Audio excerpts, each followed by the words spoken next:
C'est à toutes, chers adhérents de BHC. La première faute du monde, souvent nous sommes influencés par le christianisme qui nous raconte que la pomme d'Adam, Adam Arishon a mangé la pomme et alors c'était la première faute. Alors d'abord il faut savoir que chez nos sages, la pomme ça n'existe pas, c'était peut-être ou de la vigne ou du blé, etc. Mais certainement pas la pomme. De toutes les façons, bien avant, il y avait déjà la première faute, elle était bien avant le fait d'avoir mangé le fruit interdit. Puisque Akadosh Baruch Hu dit à Adam Arishon, il lui dit, et Dieu ordonna à Adam, tu mangeras de tous les fruits des arbres. Mais de l'arbre interdit, ne touche pas. On ne sait pas ce que Adam Arishon a raconté à Chava Imenu. Qu'est-ce qu'a dit Akadosh Baruch Hu? On ne sait pas.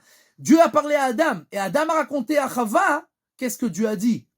Donc nous, on sait ce que Adam a raconté à Chava par rapport à ce que quand Chava elle parle avec le serpent et qu'elle lui dit voilà ce qu'on m'a dit. Et qu'est-ce qu'elle dit? Nous pouvons manger de tous les fruits des arbres, mais de l'arbre interdit, on n'a pas le droit de manger. Qu'est-ce qu'elle a changé?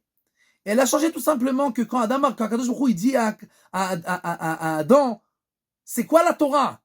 Qu'est-ce que je t'ordonne? Alors, je t'ordonne de kiffer, de manger tous les fruits de la terre, de kiffer tout ce qu'il y a autour de toi. Et je te demande, il y a une chose, ne touche pas.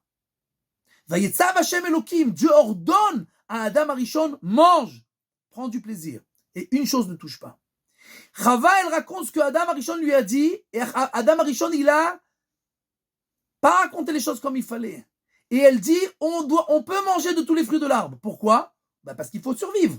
Ça n'a rien à voir avec un ordre divin. Mais de l'arbre interdit, Dieu a ordonné, ne mange pas. C'est-à-dire que quel était l'ordre divin? Interdit. Assour. C'est péché.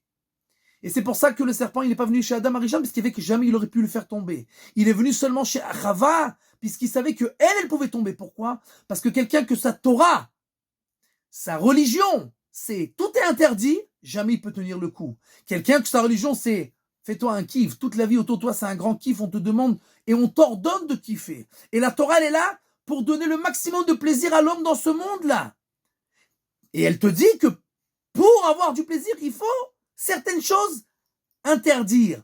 On veut kiffer Shabbat. Alors, ne voyage pas Shabbat, n'allume pas la lumière, etc. Mais le but du jeu, c'est de kiffer, d'être avec tes enfants, de te déconnecter, d'étudier la Torah, etc. Donc, pour nous aussi, pour l'éducation de nos enfants, on doit se rappeler que quand on éduque que tout est interdit, alors c'est impossible de tenir le coup. Quand on se rappellera, nous et nos enfants autour de nous, que tout est un plaisir dans la Torah, alors on pourra surmonter toutes les épreuves de ce monde-là.